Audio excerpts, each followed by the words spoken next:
Live-in partner sa 41 anyos nga lalaking nang hostage sa iyang pamilya ug nanigbas sa iyang anak, mipadayag sa iyang habig sa nahitabo niadtong Sabado sa gabi.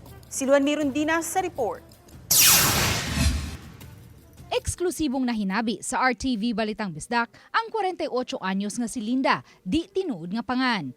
Iyang gisaysay ang kalit ug makuyaw nilang kasinatian sa iyang 21 anyos nga anak lalaki sa mga kamot sa iyang 41 anyos nga live-in partner. Matud ni Linda, niya nang sayo sa kagabhion sa Sabado, December 6, nakabantay siyang nagsigilang og hinuktok ang iyang live-in partner ug di mutingog bisan unsaon niya pagsangpit.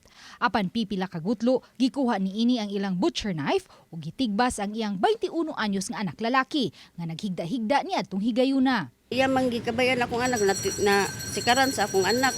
Iyang gidunggab una diri nga nilihay man mao ton diri. Pag ikaduha diri naman ikatulo ni diri katong tuan. Kilid. Mao to gipadagan akong anak kay na kuan mas among silingan. Pag ikaduha ako gi-hostage niya kay mudagan man ta ko nakuptan man niya akong kamot. Maayo na lang kay may silingan silang nakakita sa hitabo ug mao kini ang nitabang pagpakalma sa iyang live-in partner ug nanawag og tabang sa barangay. Matud ni Linda, nasayod siyang nigamit kaniadto og illegal nga droga sa iyang live-in partner. Apan wa siya magdahom nga nibalik kini sa bisyo human nakagawa sa bilangguan. Tungod sa trabaho, magabi na siya maabot sa ilang panimay. Busa wa siya masayod sa binuhatan sa sospek.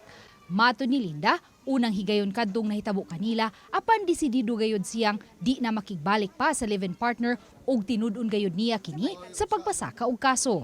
Dong, wilis kung kuan man ka mga nangay kag pasaylo nako. Pasaylo na ka pero ayaw na dili na jud ko nimo.